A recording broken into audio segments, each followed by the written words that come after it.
이번에는 정말 너무 어이가 없어서 제가 구독자분한테 정말 부탁을 해서 지금 촬영을 하게 됐는데, 구독자분께서 좀 안 좋은 걸 많이 당하셨단 말이에요, 박수홍당한테. 그러니까 진짜 피해자가 없길 바래서 이 촬영을 하는데, 어차피 모자이크 해드려요.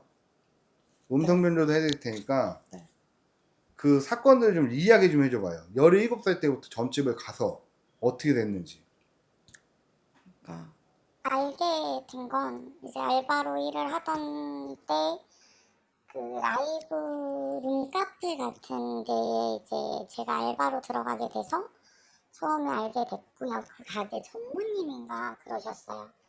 그리고 한 1년 정도 있다가 내림을 받으셨다고 해서 이제 갓 내림 받으신 분들이 점사를 잘 본다는 소리는 어려도 알고 있는 상태라서 호기심 반, 뭐 미성년자가 점을 봐도 된다라는 것도 모르고 마이크를 이렇게 아는 들고 계신데. 아는 지인이니까 갔죠. 점을 봐오면서 이제 인연이 닿아서 정말 제가 출근하다시피 그 법당을 갔던 것 같아요. 처음에 이제 신이라는 걸 알게 돼서 의존하고 기대고 뭐 그렇게 지내고 있었는데, 제가 중학교 때부터 귀신을 보고 헛소리를 하고 이러던 상황이라 이게 상황이 좀 되게 심각해진 상황이 된 적이 있어요. 일을 하다가 그 누군가와 대화를 나누고 있는 상황이라서 새벽에 이제 전화를 드렸죠. 급하게 어떻게 해야 되냐 울면서 당장 넘어오라 그래서 이제 넘어갔죠. 중간에. 근데 아시다시피 술 먹고 법당을 안 가잖아요. 가면 안 되는데도 불구하고 이제 저는 술을 먹었을 때만 보이고 말을 하니까 거의 애가 반 미쳐있는 상태였기 때문에 급해서 갔어요. 갔는데 이제 돈도 없고 뭐 의존할 데도 없고 집 나와 있는 상태였고 미성년자 때 이제 너무 힘든 상황이었기 때문에 그분의 말씀은 내가 너의 신기를 눌러둘 수 있는 방법은 잠자리가 있다. 잠을 자야지만 눌러진다? 이제 성관계를 해야 눌러진다. 그런 식으로 말씀을 하셨는데 솔직히 그때는 저한테는 오빠이자 아빠이자 정말 제일 기대는 분이었기 때문에 의심을 할 경황이 없었죠. 생각도 안 했어요. 정말 생각도 안 했고 그냥 그래야 되나 보다. 그래야지 내가 사나 보다. 나도 살아야 되니까. 근데 반 미쳐있는 상태에서 계속 이렇게 할 수는 없으니까 관계를 가진 지 한 3, 4년이 지나고 해외를 나갈 일이 있었는데 나가서 여권 도난당해서 납치 아닌 납치가 밝았고 갇혀있는 상황이었어요.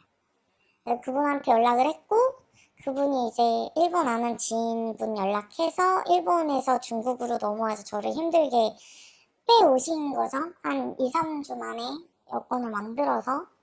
그때가 제가 23살, 2살에서 3살 넘어가는 그때였던 것 같아요.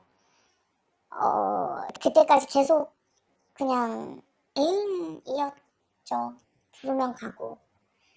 근데 와이프도 있는 상태였고 저한테 매번 하는 말은 인간의 와이프는 지금 같이 사시는 분이고 신적으로 와이프는 저라고 얘기를 했고, 그러니까 그분은 그냥 와이프로서 옆에 있는 분, 잠자리는 나랑 하는 거.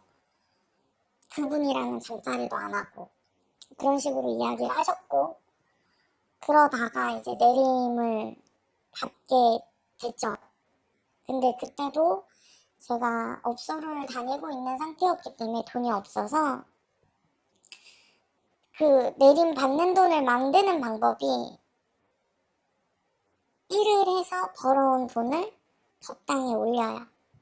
제가 왔다 갔다 차비만 빼고. 그렇게 해서 한 2주 동안에 300인지 500인지 정확한 금액은 기억이 안 나요. 그 금액을 법당에서 딱 채워지니까 그 돈으로 최소한의 상을 차리고 악사분이라고 부른 분이 이제 우리나라 영화음악 감독을 하시는 분이었어요. 그분이랑 같이 오셔서 했는데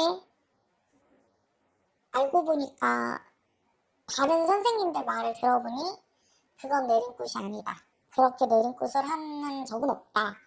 라고 말씀을 하셨고 뭐 돈이 없으니까 법당 차릴 돈도 없고 뭐 할 그게 없어서 정말 최소한의 동자 동료 불사단지랑 이렇게 천 같은 두루마리 그거랑만 갖고 신아버지 법당 한쪽 구탱이에 제 신을 모시고 대신상이 2개가 있었죠. 그리고 제 손님 받고. 근데 이제 어느 날 갑자기 한 달이 안 됐을 때예요. 제가 내림받고 이틀째 되는 날 1000만 원짜리 굿도 잡고 이래서 막 대경사가 났어요. 크게 불릴 아이고 잘 될 아이다. 근데 한 2주 정도 지나서 친아버지가 무정자증이라는 말을 하면서 집이 뒤집어진 거예요. 법당이. 그래서 나도 울면서 어떡하냐 이게 또 없는데 이러고 얘기하고 있는데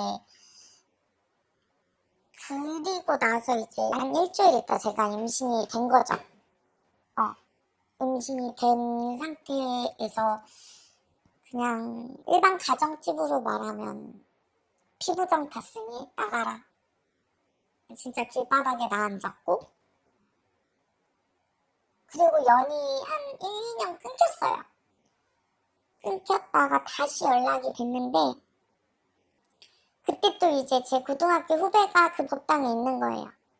제가 소개를 해서 왔다 갔다 왕래를 하고 있는 사이였는데 그 사이에 이제 저의 자리를 그 아이가 채우고 있더라고요. 그렇다고 내림의 제자로 들어간 것도 아니고 지금 생각해보면 그냥 선생님의 수다리로 들어가 있었던 것 같아요. 아예 그냥 방 한 칸을 내줘서 거기서 생활을 하면서 그 선생님의 모든 거를 다 뒤치다꺼리 하고 근데 문제는 이제 그 아이와랑도 잠자리를 저한테 허락을 받더라고요. 이제 신으로는 와이프가 내가 첫 와이프니 그 아이는 첩이다. 네가 질투해서도 안 되고 질투를 하면 안 된다. 근데 네가 허락을 해야지 내가 얘랑 잠자리를 할 수 있으니 해줘라.